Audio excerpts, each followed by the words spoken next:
This is the house in Athens of the German archaeologist Heinrich Schliemann. He died in 1890, exhausted by his passionate and obsessive quest to find truth in the ancient legend of the Trojan War. But he never solved the riddle. Was the search an illusion? Invention of the bards? Had the city never existed at all? Schliemann had begun the search, now others would follow. His assistant, Wilhelm Derpfeld. The Briton, Arthur Evans. The American, Carl Blegen, as the new science of archaeology attempted to bring to life the Age of the Heroes.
Once upon a time, there was a town called Troy.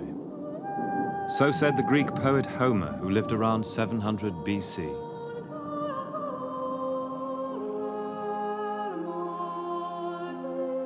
Troy, he said, was a great and wealthy city which stood near the Dardanelles.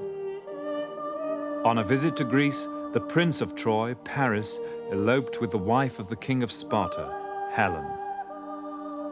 The Greeks gathered 1,000 ships to take her back. Their leader was Agamemnon, king of Mycenae, rich in gold. After 10 years of war, the city was sacked when it was entered by the famous trick of the wooden horse. That was the story, but was it just a story?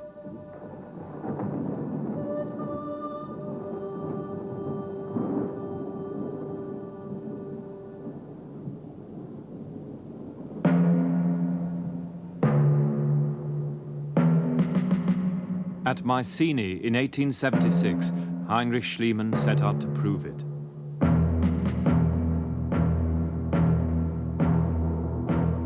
There he found the tombs of rich and powerful Bronze Age kings, literally laden with gold, just as Homer had said. Armed to the teeth with weapons of bronze.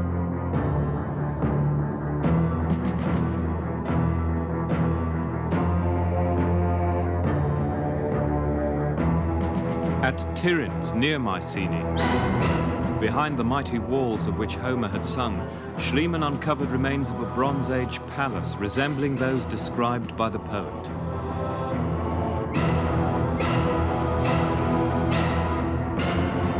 Here were even wall paintings showing images of people who had lived at the time the war was thought to have taken place, around 1200 BC.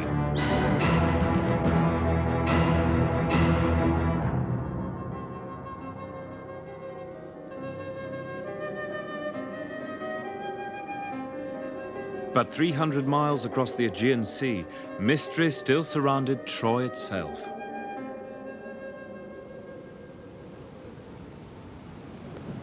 Schliemann claimed he had found it at a little hill called Hisarlik in what is now northwestern Turkey. There he had excavated a small prehistoric citadel. But could this tiny place, only 100 yards across, really have been the splendid city of Homer's story? Schliemann's proof, the so-called jewels of Helen with which he had bedecked his Greek wife, was soon shown to be 1,000 years too early.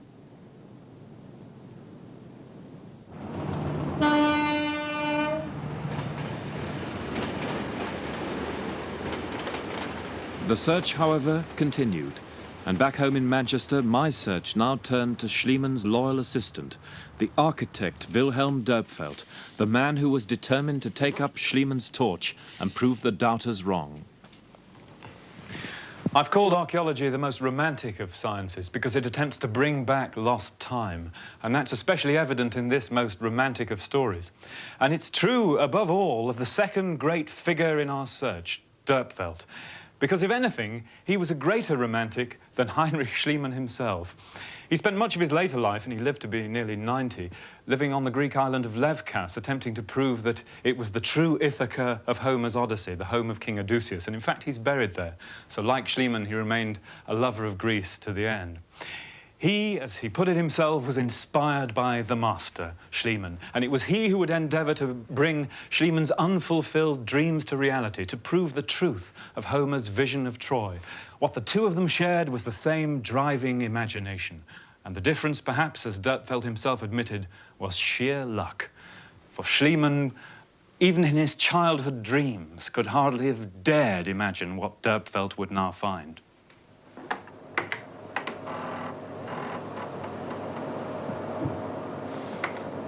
The site of Hisarlik, we now know, was extraordinarily complicated, with 9 cities superimposed on top of each other. But we can strip off its layers with the help of modern technology.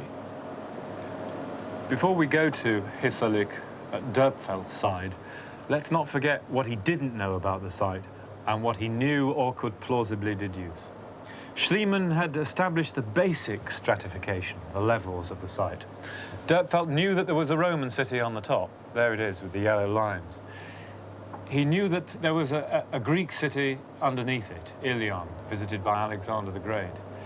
He knew that there was a strange intermediate settlement, which Schliemann had called the 6th city, which they couldn't date precisely. And he knew that deep in the prehistoric layers, there was the city which Schliemann had thought Homer's Troy. But when the two of them had dug together outside this site in 1890, they had discovered a building and part of a fortification wall associated with Mycenaean pottery. In other words, it was this bit, if any, that was connected with the period of the Trojan War. Dörpfeld next put the clues together. Part of a house demolished by Schliemann, fragments of what appeared to be a circuit wall that Schliemann had hit much earlier, and part of a northern circuit wall that Schliemann had demolished 20 years before. Only an architect, perhaps, could have seen that and put them together. But when Dörpfeld did put them together, something like that must have appeared in his mind's eye. The question was, what would there be there, and how much of it would still be standing?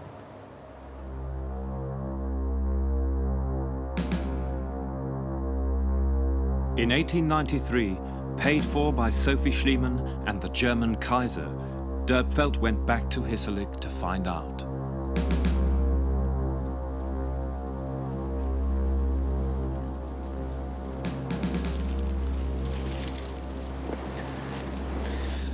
Under 50 feet of earth and debris and the ruins of later cities, in a great sweep around the south and east of Schliemann's city, Dörpfeld uncovered the tremendous walls of late Bronze Age Troy, including this marvelous angular watchtower, which is now hidden from public view, and which I suppose could have been the great Tower of Ilium itself. It's beautifully built out of dressed limestone blocks, so well done that it almost looks like later classical work. In fact, it helps you to understand why Schliemann demolished things like this when he came across them. It still stands 25 feet high. It must have been at least 30 feet high of limestone, and then above it, a great brick superstructure. So it must have dominated the plain, jutting out like the prow of an old battleship.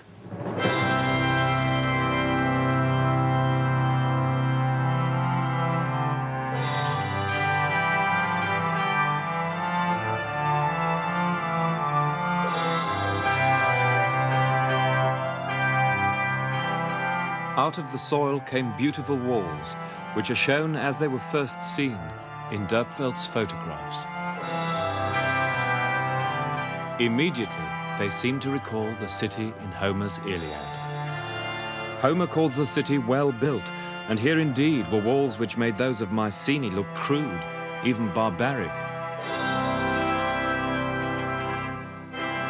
Dörpfeld uncovered the bases of what had once been imposing towers, and again Homer describes Troy's fine towers and gates.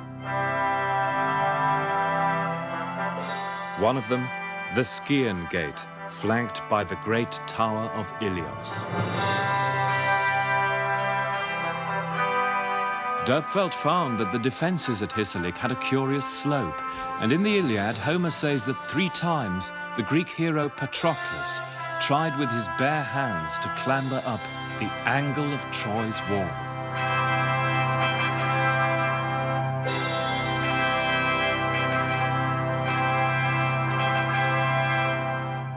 The place was still small, its 700-yard circuit less than Mycenae, but its fine masonry and elegant architecture showed it had once been the most beautiful fortress in the Aegean.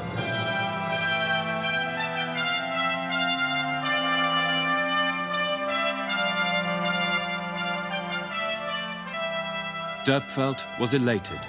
The long argument over Troy is over, he wrote. The actual remains of the city of Priam and Hector have come to light. Schliemann has been vindicated. The Trojans have triumphed.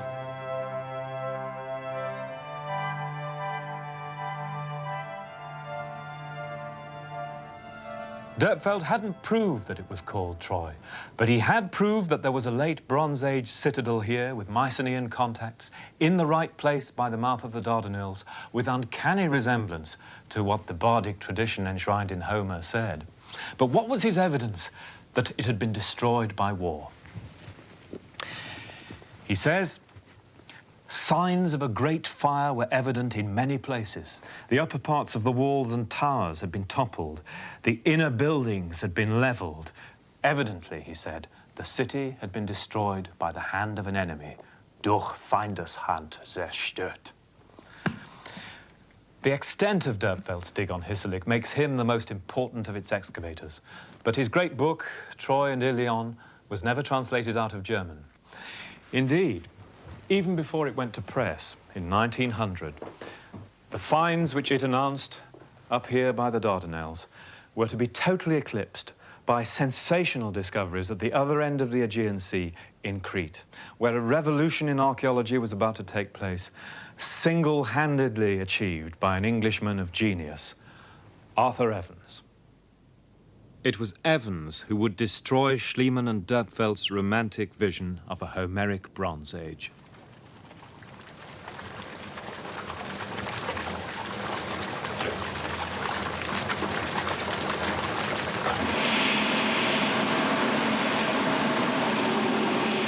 Evans was born in 1851 into an atmosphere of Victorian industry.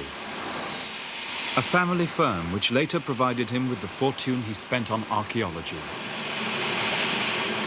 His father John owned a big paper mill in Hertfordshire, but John Evans was also one of the leading prehistoric scholars of the day, correspondent of Heinrich Schliemann. Not surprisingly, the young Evans grew up fascinated by history and by writing.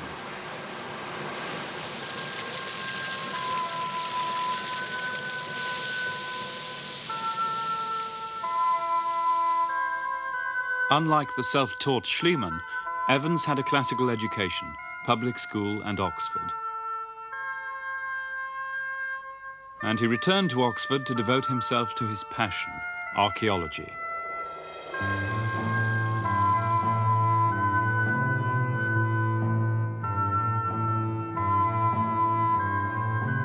Oxford in the 1880s was a ferment of new ideas about geology and prehistory, provoked by the evolutionary theories of Charles Darwin, a friend of Evans's father.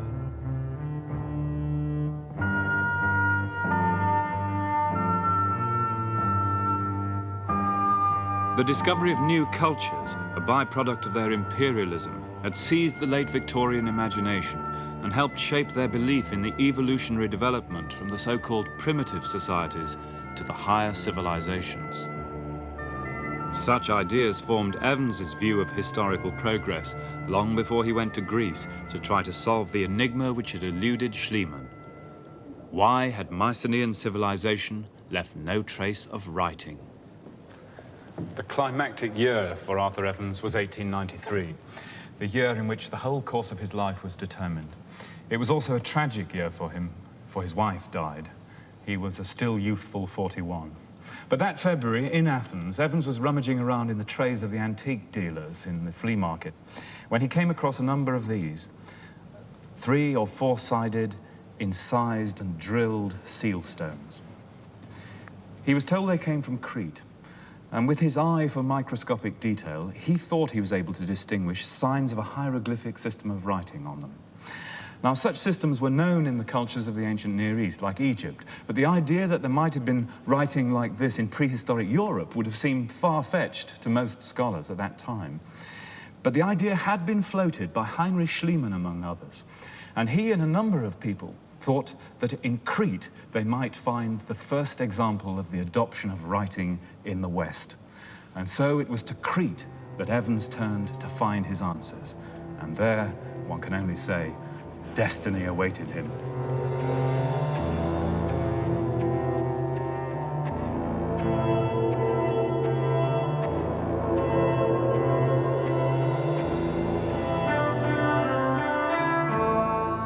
Crete was steeped in legend. Here had been the seat of King Minos, who had ruled the Aegean with his navy long before the Trojan War. It was the site of the labyrinth, lair of a monstrous half-man, half-bull, the Minotaur. Here the architect Daedalus had fashioned the wings with which Icarus had escaped from Crete, only to fly too near the sun. From here, according to Homer, King Idomeneus sailed to Troy with his 80 black ships.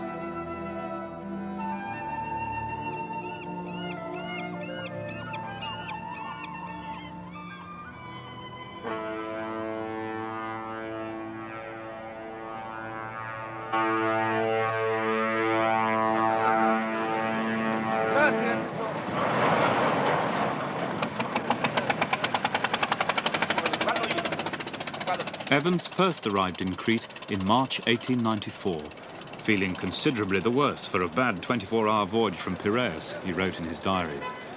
He had come, he said grandly, to find the origin of Greek civilization, and with it the origin of all great culture that has ever been.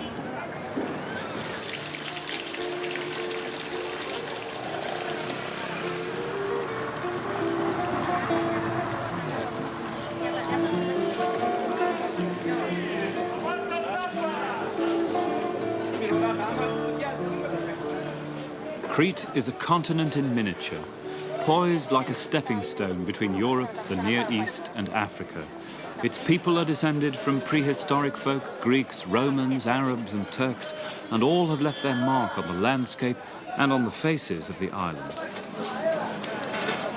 But where would Evans's search for writing lead now?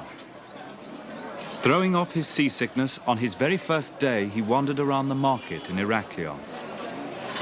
There he found more seal stones. "A clue was in my hands," he wrote, "and I resolved to follow it, if possible to the innermost recesses of the labyrinth itself."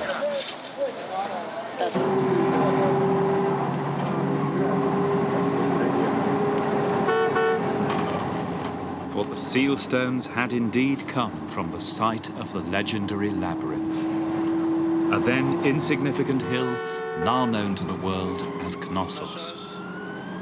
The paths of history and myth had begun to converge. Knossos, please.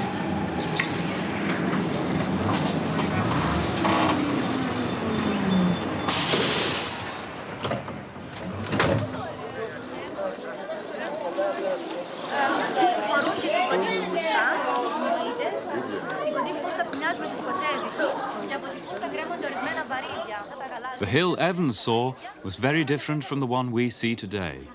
For after his excavation, Evans decided to partially reconstruct the palace. To an extent, what there is now is his. You can imagine that this is happening in 2,000 years before Christ. But what did he see when he first put spade to soil in March 1900?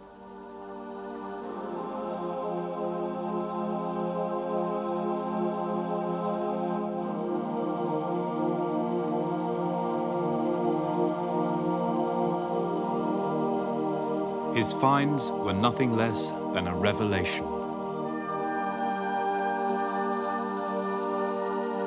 Only inches below the surface, he found a throne room 3,500 years old. It was in an unbelievable state of preservation, fragments of paintings still hanging on the walls. In the storerooms, rows of jars still contained grain, dried beans, and lentils.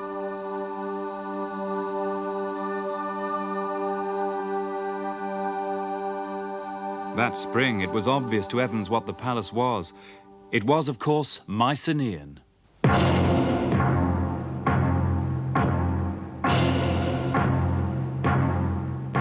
A Cretan palace which had been conquered by Mycenaean mainlanders and finally destroyed around 1200 BC. The interpretation and the date fitted Homer's picture of a Greek king, Idomeneus, on the throne of Knossos at the time of the Trojan War.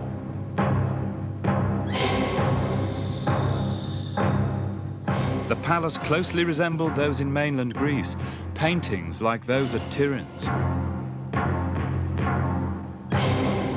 Stone rosettes like those on the treasury of Atreus at Mycenae.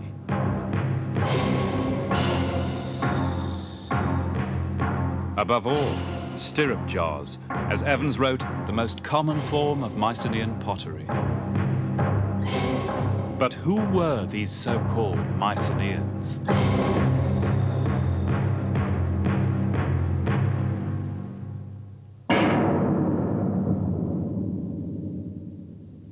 The answer clearly lay in Evans' key find. Only days into the dig, he had turned up strange baked clay tablets. They were inscribed with an unknown system of writing.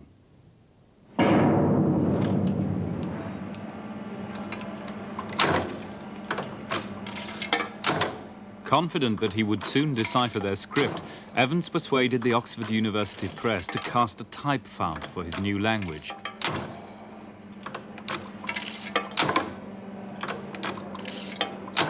He was convinced that he had found the missing link between the cultures of the Near East and of early Greece, one of the great languages of the ancient world. Like his other finds, he called it Mycenaean. But within months, he completely changed his mind. It was not Mycenaean, but Minoan. Evans took the name from the legendary King Minos, and Minos came to stand for the Minoan culture which Evans thought had ruled mainland Greece, including Schliemann's Mycenae. The bull of Minos had replaced the mask of Agamemnon as the symbol of the Aegean Bronze Age.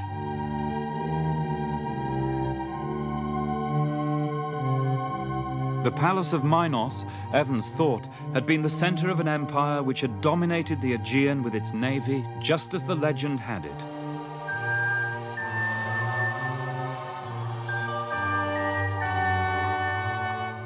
Its people were sophisticated, controlled, but fun-loving.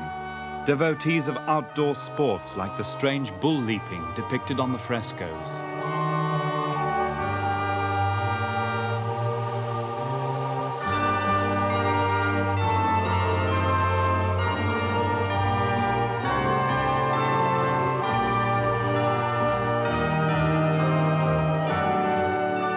For Evans, the Minoans were lovers of the natural world, their rituals and festivals presenting the image of a lost golden age.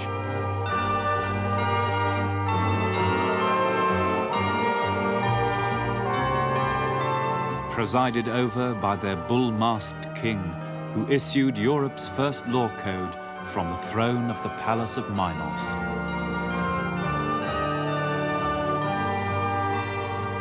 Evans came to identify intensely with that vision. Perhaps that was why he felt impelled to reconstruct the palace, literally to make the vision concrete.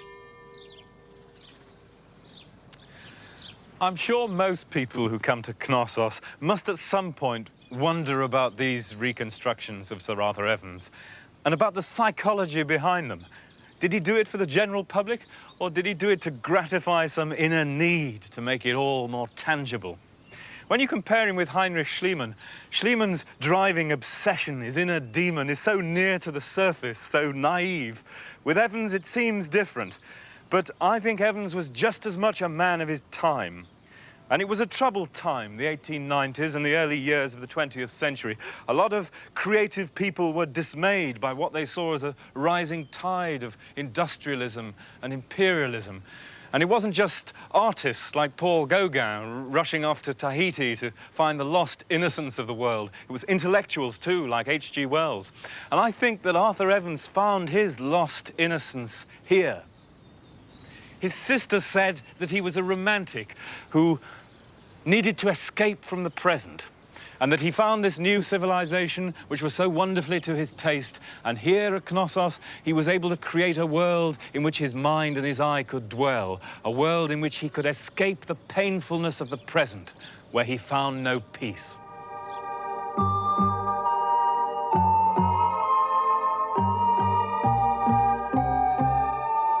So there was no room for Homer in Evans's view of the Aegean Bronze Age.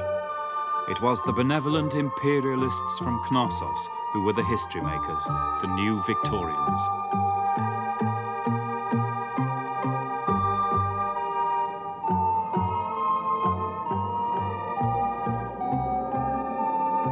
Across the Aegean in the 15th century BC, King Minos ruled the waves, master and civilizer of what Schliemann had thought Homeric Greece.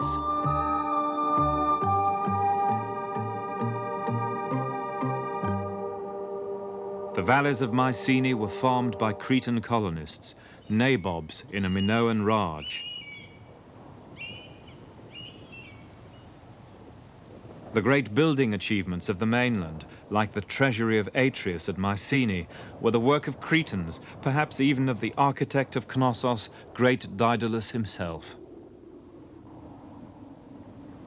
After the fall of Knossos in around 1400 BC, Evans thought Mycenae was left a decadent backwater. From here, no imperial expedition could ever have set sail. The Trojan War was a mere fairy tale.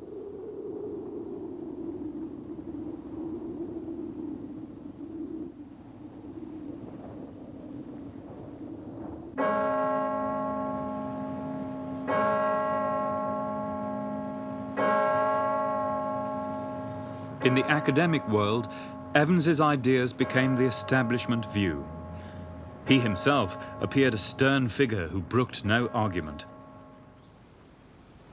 But his godson, James Candy, who lived with him before the First War at Boar's Hill near Oxford, knew a different side of the great man. Now then, this is the place, and by Jove, you're going to see a view here. Wait till we get up to these doors, and then I'm going to just push it open, and you go straight in. Now then, look at that. Isn't that lovely? It's wonderful. What an I should come here and giggle. extraordinary place. Here, Evans built an artificial lake and a house to share with his wife. Her early death shattered that hope, but when not in Knossos, the childless Evans retreated to this private world. The house, Yulebury, with its Minoan fantasies, is gone now, though the gardens Evans planted remain. Here, the boy Candy knew him in a way his fellow scholars never did. So he grew his little finger all long. the others were perfectly all right. That one was his personal excavator.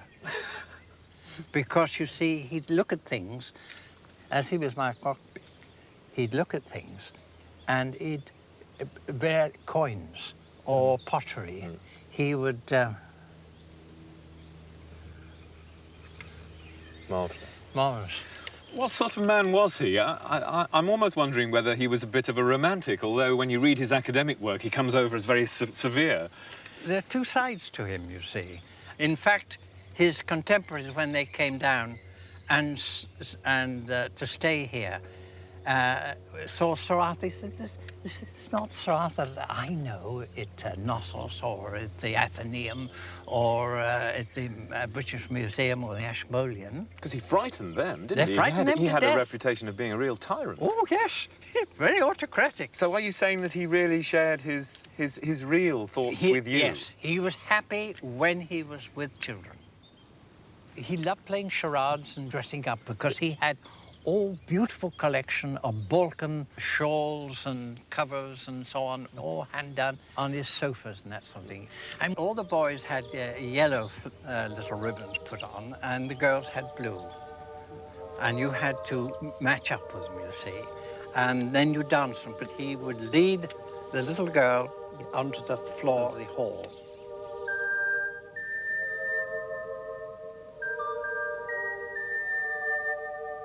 And it went rather like a labyrinth, all the way around, so you had to follow it. But in time, you came to the middle, and there would Sir Arthur be, on top of the Minotaur. And of course, these children come up, you know, and he'd go, like that, and throw the child up in the air and catch it, put it down, next one. And you see, make the noise of a bull. And that went on till, well, there was about 20 or 30 children, you see. And of course, one or two, oh, no, I don't like the bull. The others, of course, they thought that was absolutely marvellous.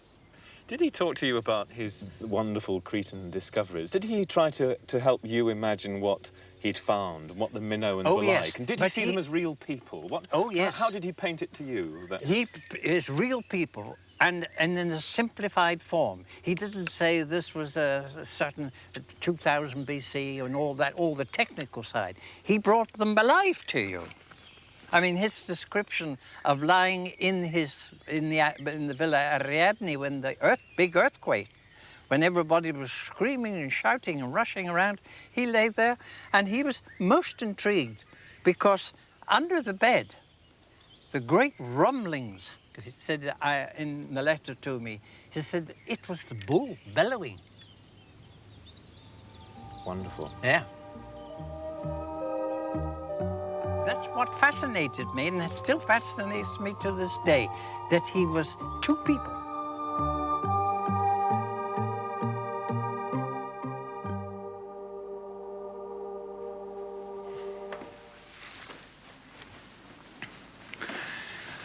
Evans stood over the field for 50 years, like a giant. His definitive publication, The Palace of Minos, is perhaps the greatest work of archaeological scholarship ever written, and no man has ever dominated a field like he did. But major problems remained unresolved, and chief among them was the writing, the very thing which had led Evans to Knossos in the first place. He'd put his thoughts down on paper in 1909 in Scripta Minoa, but the mysterious tablets, the Minoan writing, as he called it, Linear B, still remained untranslated. The one thing they could not be, he asserted time and again, was Greek. But there were opponents who disagreed, who felt that Mycenae had always been independent of Crete, and that in its heyday in the 13th century, it had ruled the Aegean and headed a confederacy which could indeed have attacked Troy. Chief among the opponents was an American, Carl Blegen.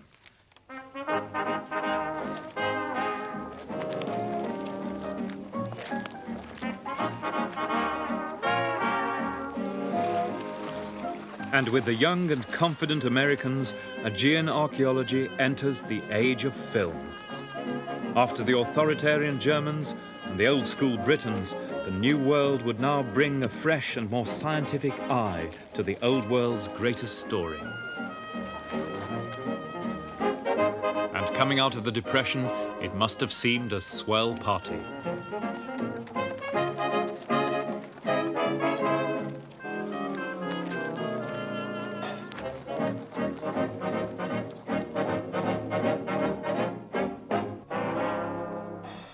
Blegen was born in 1886 and trained as an archaeologist when Evans was at the height of his influence. A quiet Midwesterner, he evolved his own ideas about Evans' Minoan theory. Looking at the same evidence as Evans, Blegen saw something very different. Finds of pottery from mainland Greece all over the eastern Mediterranean suggested to him that the backwater of Mycenae had actually dominated the Aegean in the 14th and 13th centuries. Evans's Age of Decadence. Blegen found a friend and an ally in an English scholar, Alan Wace. By 1930, the two had a system of Mycenaean pottery which could give accurate dates. They were sure now that Homer's picture of an imperial Mycenae was basically right. And that, of course, led them back to Troy itself. Was the story true? Was Hisarlik really Troy?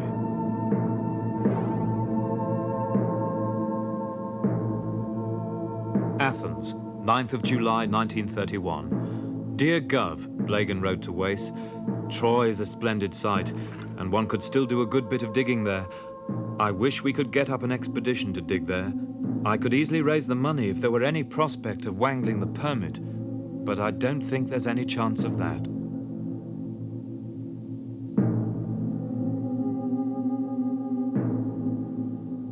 But in 1932, with Dörpfeldt's help, Blegen's chance came to dig areas left untouched by the Germans 40 years before.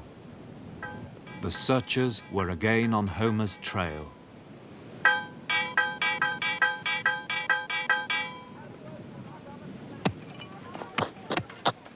And so, as Hitler was poised to come to power in Germany, the third great exploration of Hisarlik began. Blegen filmed it, one of the first digs to be so recorded. He re-examined all 9 levels of the hill, stretching long before and long after the time of the Trojan War. It turned out to be nothing less than a cross-section of human history. But Homer was never far from Blegen's thoughts. Had Dörpfeldt's city of the fine angled walls really witnessed the events of the Iliad?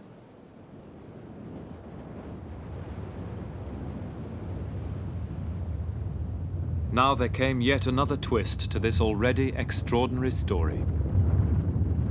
Blegen decided that the heaped walls of Dörpfeldt's city had not been toppled by Agamemnon's army, but by a tremendous natural catastrophe. An earthquake.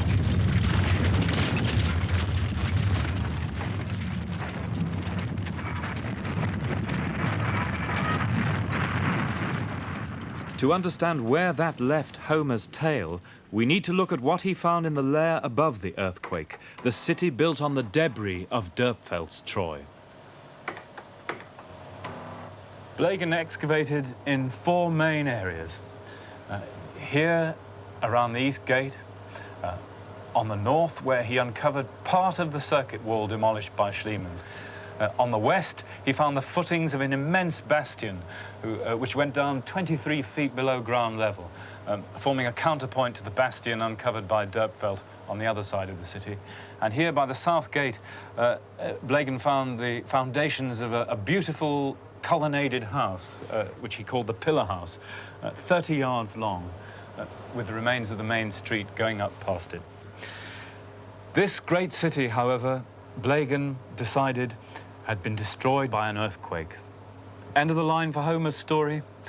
Well, not quite. Blegen's attention focused on the successor city, Troy 7a, where a remarkable change had come over the character of the whole settlement.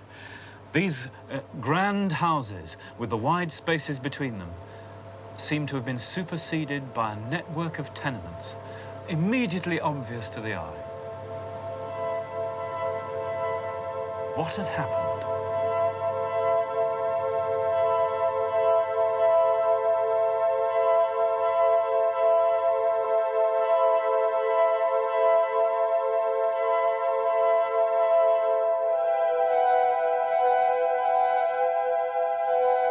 After the earthquake, the survivors on Hisarlik had cleared the debris and rebuilt where they could.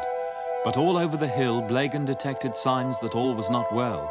When you walked inside the main gate and up the main street, you saw the evidence immediately.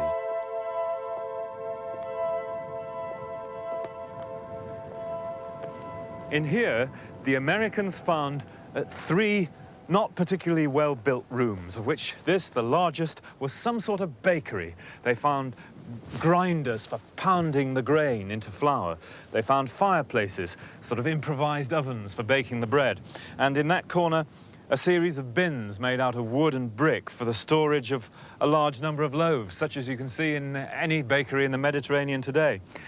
Now, Carl Blegen also thought that liquid was stored and dispensed here, and he pointed to this, which he thought was the slop tray with a drain out into the street. Now, it being a bakery, you would expect that a lot of surplus water would have to be got rid of, but Carl Blegen thought that it was wine, and that wine was dispensed here.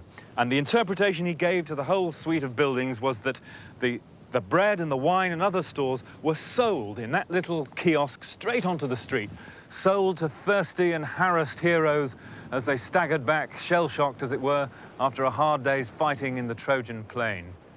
Now, in considering that marvelously vivid image, you must remember that it is the product of an archaeologist working in the middle years of this century. The model, of course, is the soup kitchens of the beleaguered cities of Europe in the Second World War, a suitably contemporary image for this 20th century version of the tale of Troy. For that is what Blegen thought he had found.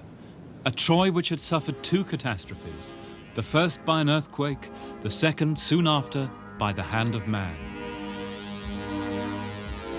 Everything seemed to fit. At its height, before the earthquake, the city had 24 fine houses widely spaced. Now those spaces were blocked with shanties, gloomy little bungalows, one-roomed and partitioned prefabs squashed together.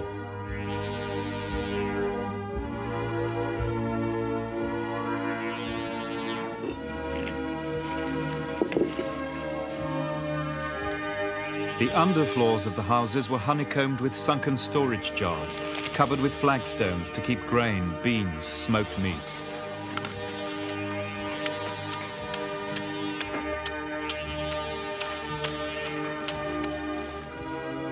The normally taciturn Blegen was prepared to talk of a war economy, rations, dare we say it? Well, he did, a siege mentality.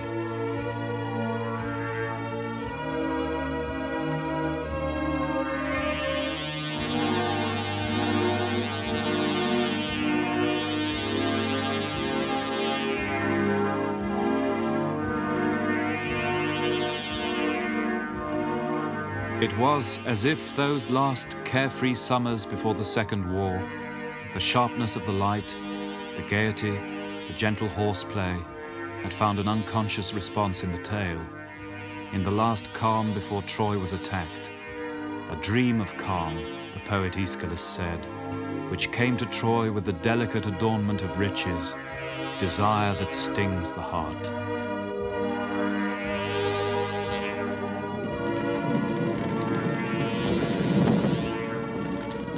Smoke marks even now the conquered city. Whirlwinds of doom are still alive. The embers dying with the city send forth rich gusts of wealth. Methinks I hear the cries of the vanquished, people thrown down on the bodies of husbands and brothers, children lying in their aged parents' arms, voices no longer free, bewailing the deaths of their loved ones.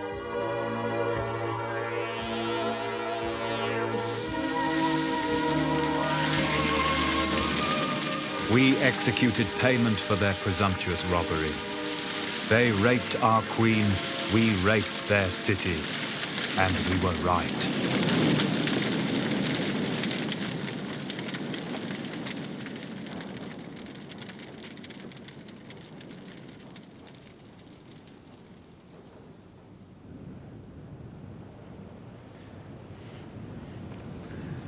The city was destroyed by fire, possibly within even a generation of being rebuilt. Down in the street there, the debris was as much as 5 feet thick, of charred wood, bricks, rubble, and ashes. In the entrance to the snack bar were fragments of a human skull, perhaps the proprietor himself, and nearby the remains of 2 skeletons, covered by masses of rubble which had showered down on them from the houses lining the street. And here in this western alley, near part of a human jawbone, was found this arrowhead, which Carl Blegen identified as being of a Mediterranean type. He thought that it had been fired by one of the Greek attackers. And outside, below the wall, lay unburied a skeleton, perhaps of one of those Greek attackers, whose head had been crushed by a terrible blow. For the city had certainly this time not been destroyed by earthquake, but by an invading army which had ruthlessly sacked and burned it before departing. The circumstances fitted Homer's story perfectly. The date, Blegen thought, was smack on, about 1240 BC. So for him, there was no longer any doubt. The siege of Troy was a fact.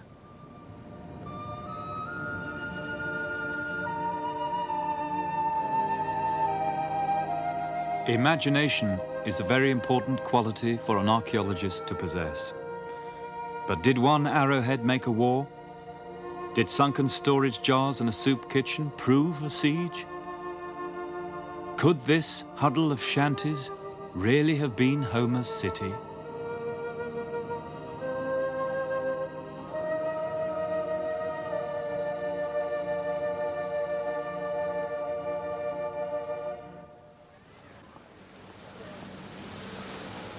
Still looking for answers, I turned to a man who had actually dug with Blegen at Troy. In Athens, I voiced my doubts to Jerome Sperling. Can any archaeologist dig at Hisarlik with a mind free of Homer? Had Blegen, like Schliemann and Dörpfeld before him, gone there to find what he wanted to find? Jerome's reply was strangely ambiguous. To me, it doesn't have any great significance, this criticism, because everybody's Troy is different from everybody else's Troy. It depends upon what blend you make of the poetry you have read, or the how much you know of the archaeology and care about it, and how you use your own imagination. The placing of those great storage jars under the floors of the houses of 7A in that passage that was newly filled with these buildings, that doesn't mean that the Trojans knew there was going to be a great expedition against them, or that they foresaw Agamemnon's coming with such an expedition.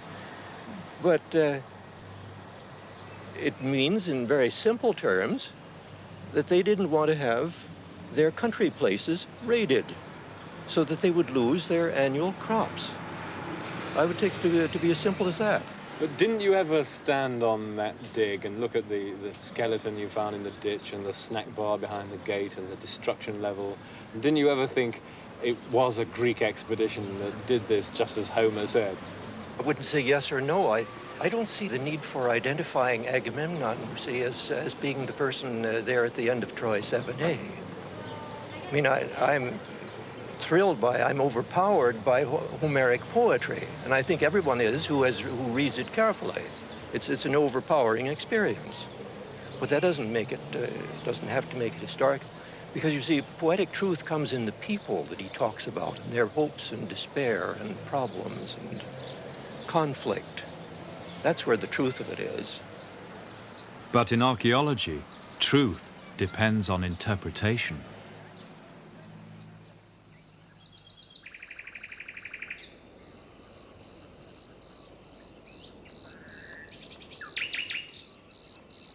Blegen, however, never had any doubts that the plundered and ravaged mound of Hisarlik had finally given up its secrets.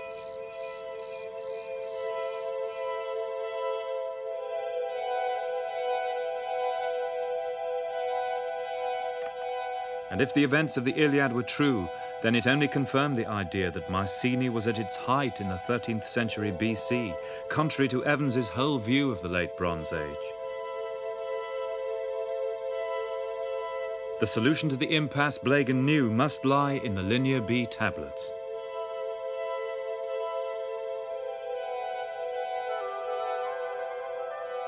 To Evans's great disappointment, decipherment of his so-called Minoan language had proved impossible.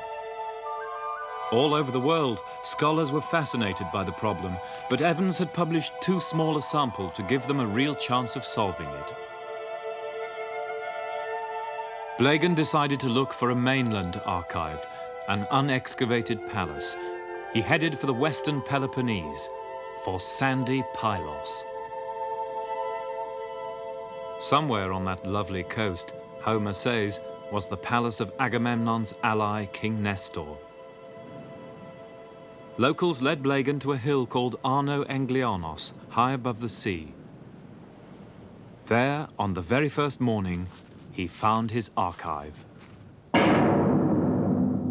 Clay tablets, hundreds of them, in the same Linear B script as Evans had found at Knossos.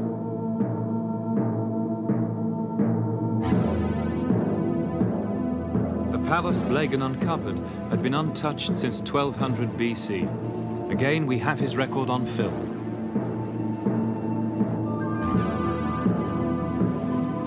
In the royal hall, the central circular hearth was intact, where a king had feasted at the time of the Trojan War.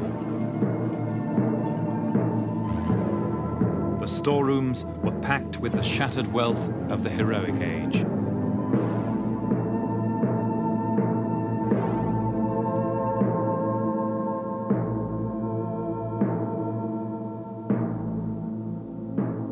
The palace was evidently of the same culture as Evans's palace at Knossos, and the tablets proved it was. But in what language were they written? The mystery of the Mycenaeans was nearing its solution.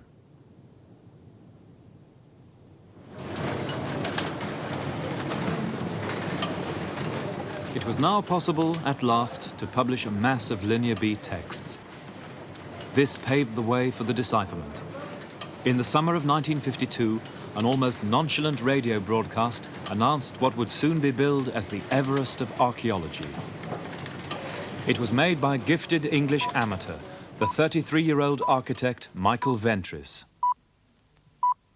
This is the BBC Home Service. During the last few weeks, I've suddenly come to the conclusion that the Knossos and Pylos tablets must, after all, be written in Greek. A difficult and archaic Greek, seeing that it's 500 years older than Homer, and written in a rather abbreviated form, but Greek nevertheless. For Carl Blegen, the decipherment of Linear B must have been the crowning moment of his career.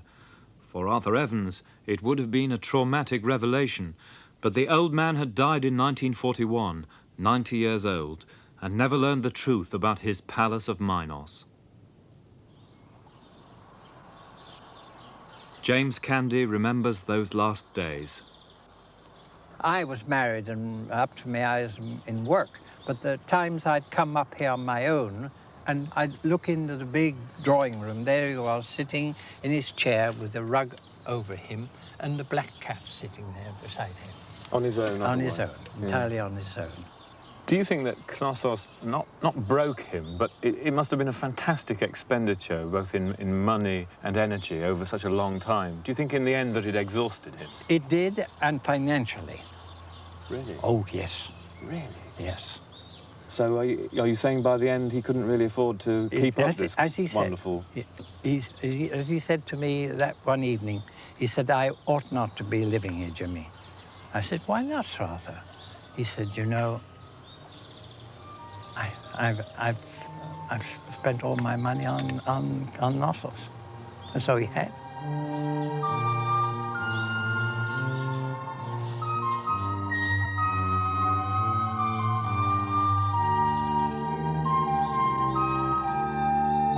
So Evans's ancient Minoan civilization, which had so enriched the culture of early Greece, had indeed been conquered by the mainland Mycenaeans.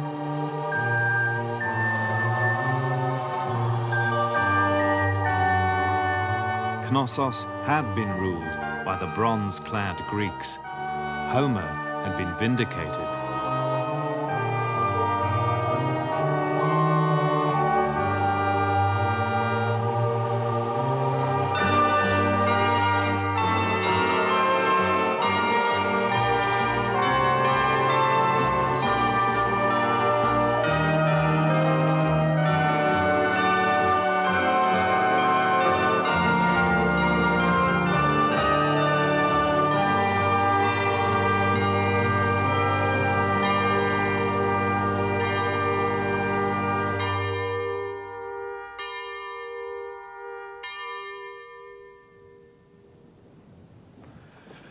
We began this stage of our search with the quest for writing.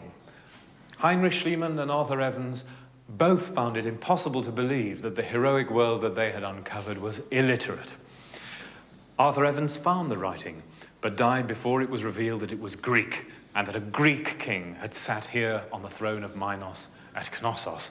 Had Heinrich Schliemann known that, I'm sure he would have seen it as the final vindication of his faith in Homer's version of the Bronze Age and of the Trojan War. And indeed, the decipherment of Linear B has led to a whole series of new questions about Homer. And those are the questions we can no longer put off in our search. Who was Homer? Does his story go back to real events? And is it possible that it was transmitted orally over 500 years after the destruction of these great palaces? Those are the questions we'll turn to next week.